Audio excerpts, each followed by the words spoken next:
안녕하세요. 세상의 모든 공부 방장입니다. 저 화공안전기술사 이제 132회를 저희가 공부를 해야겠죠.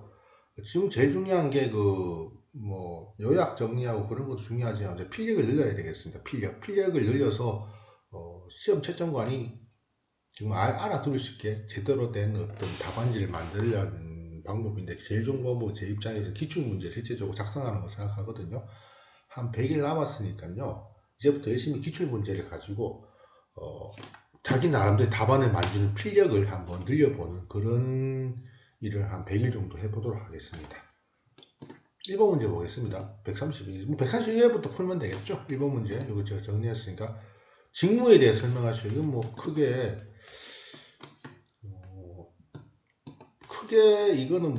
이거는 결국 이 문제는요, 그냥 산업안전 관리 책임자의 어떤 임무를 위주로 공부하시면 되겠습니다. 2번 문제 보겠습니다. 2번 문제는 부직성, 피부 자극성, 피부 부직성, 관리 대상 유해물 취급하는 보호구에 관련 이야기인데요. 이런 경우 이제 화학물질 분류 및 MSDS 관련 기준 별표 1에 보면 자극성하고 부직성 물질에 대한 정의가 있지 않습니까? 그거 외우기 힘드시겠지만 한번 보시고요. 정의를 제가 적어 놨거든요. 글자가 좀 제가 날림이다 보니까 알아보시면, 일단은 찾아보시고, 부직성, 자극성 정의, 독성 정의도, 그러니까 제일 잘 나오는 게 독성 정의죠. 물질 표시 및 MSDS 관련 기준이 제일로 많이 나오는 게 이제 독성이고, 그 다음에 부직성이나 피부 자극성, 이런 부분이 나오는데, 단위 물질 분류를 해가지고.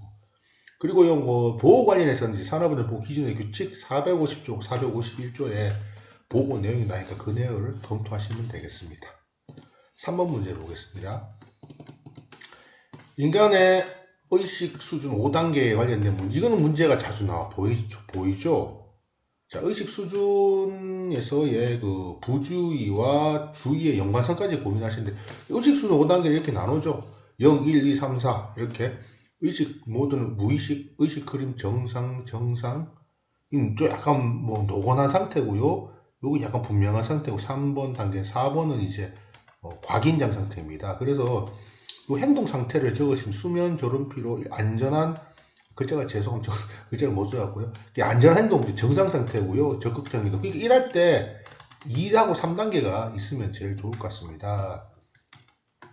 그리고 의식 수준에서 부주의 현상, 의식 수준, 부주의 현상 원인 요거 있죠. 의식의 단지 우회처 이런 것도 같이 경임해서 이 문제 나와요. 부주의 현상과 의식 수준에 관련해서 문제 나오니까 이것도 같이 공부하시면 될 것 같습니다.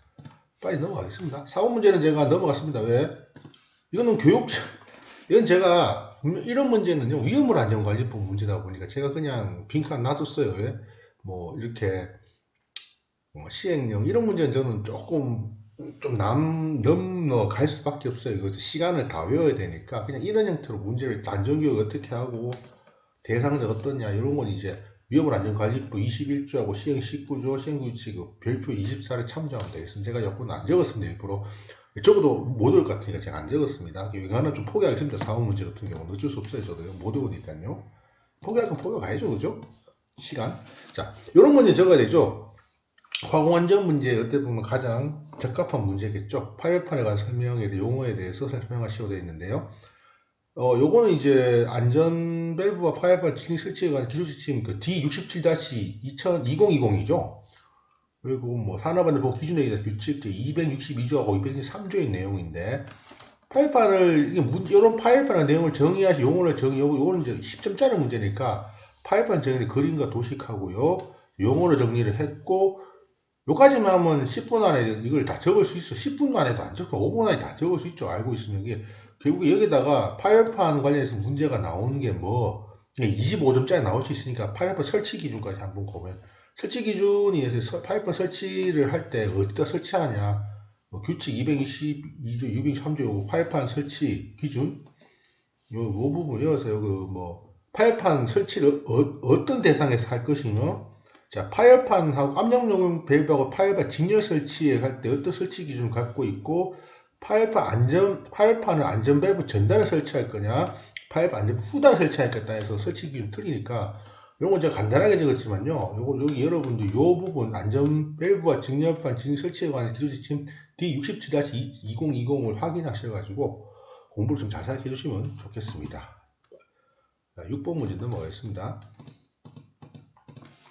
6번 문제는 이제 자체 점검 항목 10가지인데 이거는 여러분들 공장에서 화학물질 관리자로 있으면 감으로 안 해요. 감으로 때려잡을 수 있는 거죠. 저것도 화학물질 관리자로 있었으니까 진짜 시행규칙 별지 42호에 있습니다. 요거 감으로 한번 머릿속으로 시험 칠 때 그걸 다 모두 머릿속 생각해서 내가 이때 화학물질과 어떤 일을 했냐 이런 거 고민하면 이렇게 정리가 남도록 어수하게 하게 뭐 한 7, 8점 정도 10점 만점이라 뭐 30점 만점이죠. 1교시니까 한 20, 이게도 한 6, 3, 한 20점 정도 되게 맞출 수 있게 이렇게 적을 수 했던 분들 경험이 많이 외우시고 아니면 생각을 해보세요. 이거 공장 생각하시면 어떤 걸 점검해야 될지 이상 점검을 어떻게 할지 고민 남들 생각이 드실 수 있습니다.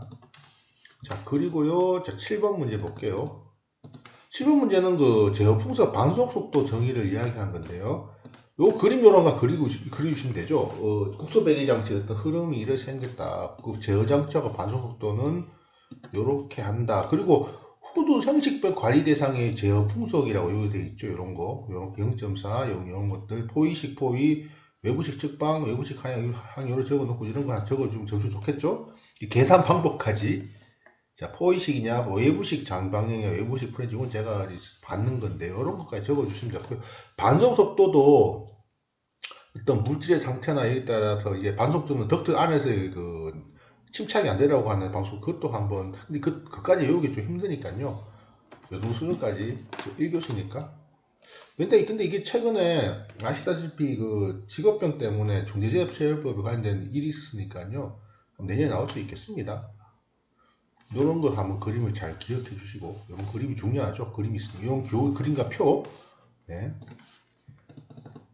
그리고 몇 번 문제죠? 드디어 8번 문제 나왔네요. 이게 내년에 나올 수, 매년 한 번 좀, 매년 2회 두 번, 1년에 두 번 치니까 한 번 정도는 나올 수 있겠죠? 중대재해처벌법. 자, 중처벌법은요, 3조에서 7조, 9조, 11조, 시행령 4조, 시행령 4조, 5조가 제일 중요하죠. 시행령 4조는 그 사업주와 경책임자 안전보건 의무 확보 요거, 네? 그리고 요거 시행령 4조에 있는 4조가 제일 4조 시행령 4조에 중대재해처벌법 법 4조의 시행령 4조 시행령 5조 내용 무조건 익히고 들어가시고요.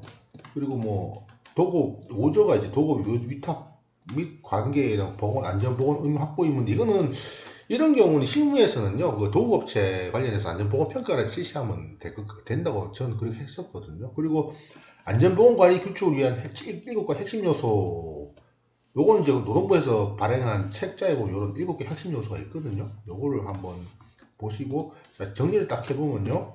법4조가 제일 중요하죠. 법4조의 사업주와 경영 책임자의 안전보건 확보 의무라고, 여부 의무로 되어 있는데, 여기서 이제 시행령 4조와 시행령 5조가 나오고, 요게 법 4조하고 시행령 4조 5조를 확실하게 인식하고 계시면 안전 중대재해법은 아마 이 정도는 충분히 답안하실 수 있고요. 자, 법 2조의 어떤 정의 부분에 대해 있으면 그 중대산업재하고 중대시민재의 어떤 상황이면 이게 중대산업재로 이제 판결하는가 이런 것들에서 나와 있으니까 요것도 한번 외우시고 가셔야 돼요. 이게 중대산업재하고 중대재해처벌법상 중대산업재하고 산업법상의 중대재해와 중대산업사고를 구분하셔야 될 것 같습니다. 자, 이제 9번 넘어가겠습니다. 9번은 위험성평가. 이건 제가 굉장히 강조를 해요. 이거는 지금 최근에 위험성평가가 2023년 5월달인가 개정이 됐죠? 개정됐으니까 개정된 내용을 확인하셔야 되는데, 제가 지침 내용 중에 우리가 필요한 부분을 제가 정리를 해봤습니다. 이렇게.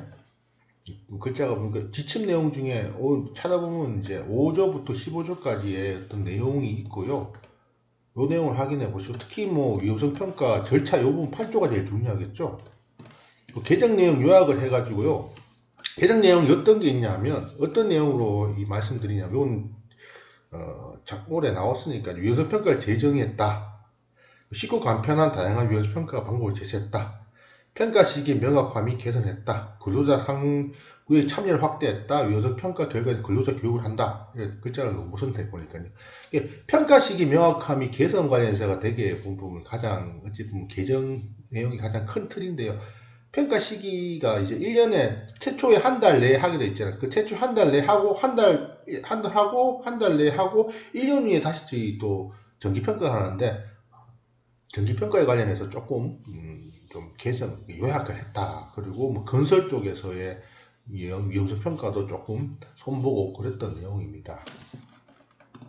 결국 뭐 위험성 평가 7조 부분, 문제 실제적으로 내용은 이 부분이죠. 7조 위험성 평가 방법 실제적으로 네 가지 그 산업안전보건 기준에 대한 규칙이 산업법에 없는 내용들이 이렇게 그 이외의 것들 이렇게 돼 있죠. 위험성 중대 빈도 강도법. 그러니까 한번 너무 정량화 시키지 말고 좀 간단하게 하자 뭐 그런 겁니다. 중요한 게 그거죠. 너무 복잡하다. 좀 단순하게 하자. 위험성 평가 부분은 여러분 꼭 공부하셔야 됩니다. 아주 이제 10번 문제 화학안법상의 뭐 기본 계획인데요. 이거는 뭐 화물지 관리법 5조 6조 문제니까 이런 문제 이게 한번 나왔던 문제거든요. 여기 특히 6번 같은 기본 계획 같은 거 넘어가시겠습니다. 직접 읽어보시고요. 10번 문제 11번 문제 보겠습니다. 11번 문제는 이건 뭐 최악 및 대안의 사고시나 선정 요 P107-2020 찾아보시면 되는데 누출공 크기가 그 50, 요 특수화학설 요 누출 크기가 요거 정답이 요거고요. 누출공 크기를 배관지와 똑같이 한다라는 의미인데요. 뭐 여기다가 더 여러분들이 그러니까 뭐 25점짜리 문제를 이런 목표에서 갈 수도 있으니까 등급 결정 기준 있죠. 그 누출공 산정 기준은 배관 지름에 따라 2인치니까 2대가 되고요. 3에서 10인치 2인치가 되더라고 보니까요. 뭐 이렇게 10인치 되면 이건 또 한번 외워가지고 산정 기준 한번 여러분 실제로 요 가이드 보고 한번 적어보십시오. 그죠?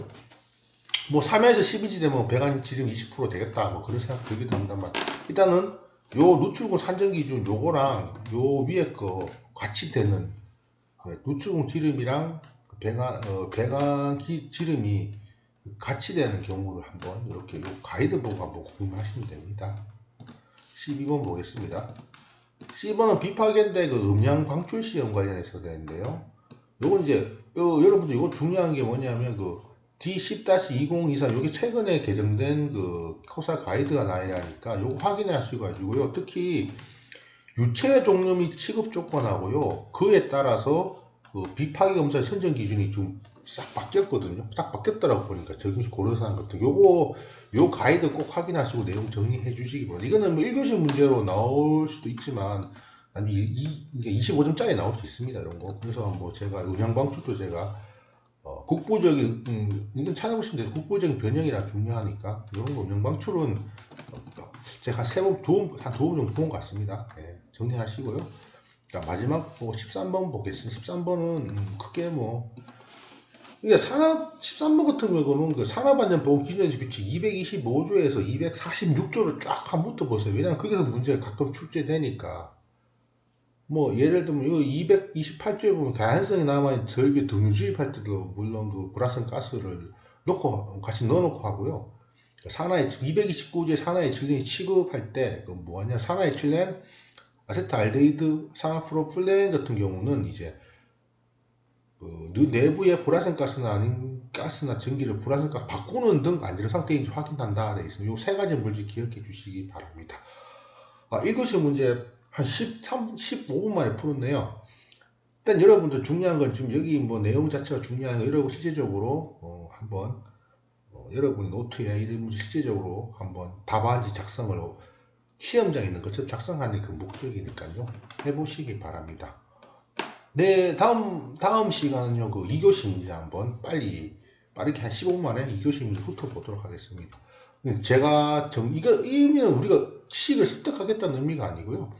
필력을 늘릴 수 있는 나름대로의 자기 나름대로 어떤 습관을 길러보는 게 가장 큰 목적이니까 여러분도 꼭 기출문제 나름대로 뭐 자기 나름대로 답안지 작성해서 써본 노트를 직접 작성해 보시기 바랍니다. 네, 감사합니다. 세상의 모든 공부